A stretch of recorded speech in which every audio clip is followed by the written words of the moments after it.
بسم اللہ الرحمن الرحیم۔ ناف کے نیچے ہاتھ باندھ دیں گے نماز میں، تو لوگ سکون سے نماز پڑھیں، تو اس لیے یہ مسائل میں نے شروع کیے ہیں ترتیب وار، تاکہ پرسکون ہو کر مسلمان نماز پڑھیں۔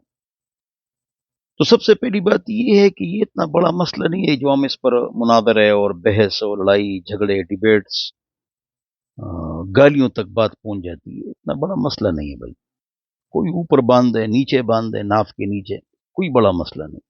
فوق السر و تحت السر وکل ذلک واسع، ناف کے اوپر ہاتھ باندھو جس طرح ائمہ حرمین، یا ناف کے نیچے ہاتھ باندھو جس طرح ہم احناف 80% دنیا، تو وکل ذلک واسع، ترمیزی، سب کی گنجائش ہے، او کما قال، تو سب کی گنجائش ہے۔ یہ لڑائی جھگڑے مت کرو بھائی، ہاتھ چھوڑنے کی دلیل تو کوئی نہیں ہے مضبوط متصل، وما اتصل سنده بعدول الضابطین من غیر شذوذ ولا علہ، صحیح حدیث و مرفوع اور 5 شرائط نہیں ہے۔ تو بہرحال ہاتھ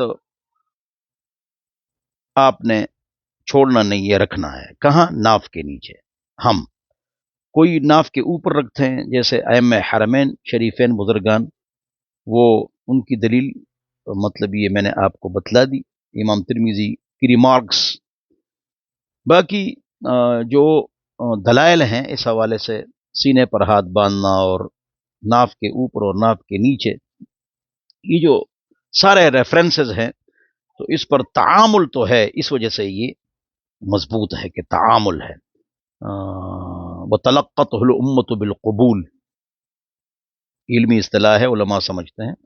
باقی روایت پر اعتراضات ہیں، تو جی ابو داؤد کی روایت ضعیف ہے جی، وَإِنَّ مِنَ السُنَّةِ أَن تَضَعَ الْكَفَّ تَحْتَ السُّرَّةِ، بھائی سیاستہ میں تو جگہ پالی نا۔ سینے پر ہاتھ باندھنے کی جو 3 دلیلیں ہیں، اس میں صدر کا جو لفظ ہے وہ غیر محفوظ ہے، تفصیلی اس پر گفتگو ہے، اس کی کوئی دلیل نہیں۔ وَانْحَرْ کی تشریح میں جو دلیل ہے وہ مرفوع متصل نہیں ہے، مرفوع، اور اس کے علاوہ جو دلیل ہے وہ میں نے بتا دیا کہ غیر محفوظ ہے، کمزور دلیل ہے، غیر محفوظ دلیل۔ وہ جو سب کچھ اس میں ٹھیک ہے، لیکن صدر کا لفظ اس میں جو کیا ہے وہ سینے پر ہاتھ باندھنا، وہ محفوظ نہیں۔ میں ایک عجیب بات آپ کو سناتا ہوں، زبردست۔ وضع هذه على هذه، حضور نے نماز پڑھی تو ایک ہاتھ کو دوسرے کے ہاتھ کے اوپر رکھا نا، وضع هذه على هذه، تو کسی نے اس کو کر دیا وضع هذه على صدری، حاشیے میں، تو متن پر چڑھا دیا وضع هذه على صدری، اس کو سینے پر رکھا، تو دوسرا ہاتھ کہاں چلا گیا؟ کیوں؟ اس میں تحریف کی گئی۔ بہرحال تو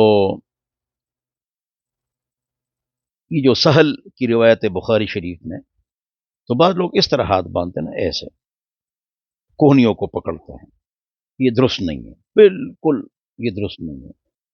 انہوں نے ابھی تک نہیں سوچا ہے اس دلیل پر۔ دیکھو آپ سوچیں، توجہ چاہیے، وہ یہ ہے کہ ذراع کا لفظ ہے کہ ہم کو کہا جاتا تھا کہ بھائی ذراع کو پکڑیں،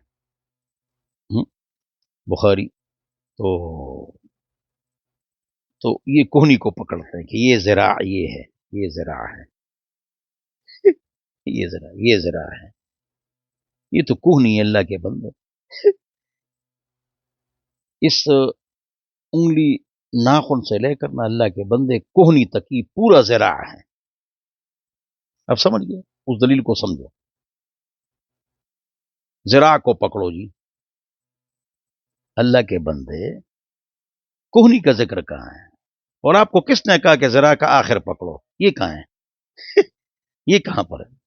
توجہ سے سنو، دیکھو، وضع ذراعیہ علی فخذہ، سیدی صلی اللہ علیہ وسلم، محمد مصطفیٰ صلی اللہ علیہ وسلم جب التحیات میں بیٹھتے تشہد میں، تو اپنے ذراع کو ران پر رکھتے، یہ ران ہے، تو کیسے رکھتے؟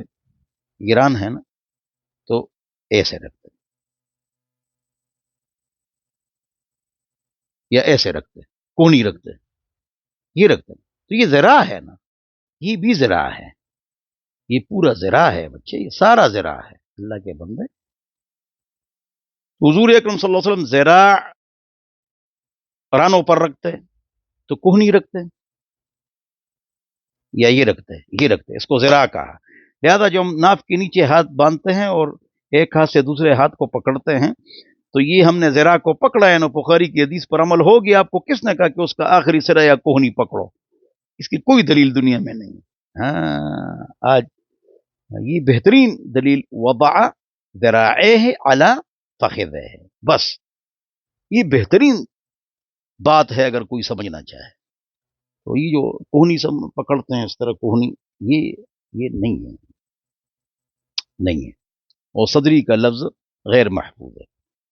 اور تحت سرہ کی جو روایت المصنف لابی بکر بن شیبہ میں ہے، امام بخاری کے استاد ہے، وہ بہت مضبوط ہے، لاجواب مضبوط ہے۔ اس کے کئی نسخے ہیں، پیر جنڈے کا نسخہ ہے، اس میں انہوں نے کوئی گڑبڑ کی ہے لیکن اوپر سے کہتے ہیں کہ آپ لوگوں نے کی ہے۔ اس کے دنیا جہان کے نسخے ہیں۔ شیخ عوامہ نے المصنف پر جو تعلیق کی ہے، حاشیہ لکھا ہے، اس میں بہت سارے نسخے انہوں نے دیے، وہاں دنیا جہان کے نسخے دیے تحت سرہ کے۔ یہ کہتے ہیں یہ نہیں ہے، کیوں نہیں ہے؟ بہرحال میرے خیال میں اتنا سبق کافی ہے، لیکن لڑائی جھگڑے مت کرو، مناظرے مت کرو، چھوٹے مسئلے کو بڑا مت بناؤ، یہ اتنا بڑا مسئلہ نہیں ہے۔ 5 وقت نماز پڑھیں، شرعی پردہ کریں، اور فجر کی نماز کے لیے اٹھیں۔ اللہ ہم سب کو سمجھ عطا فرمائے۔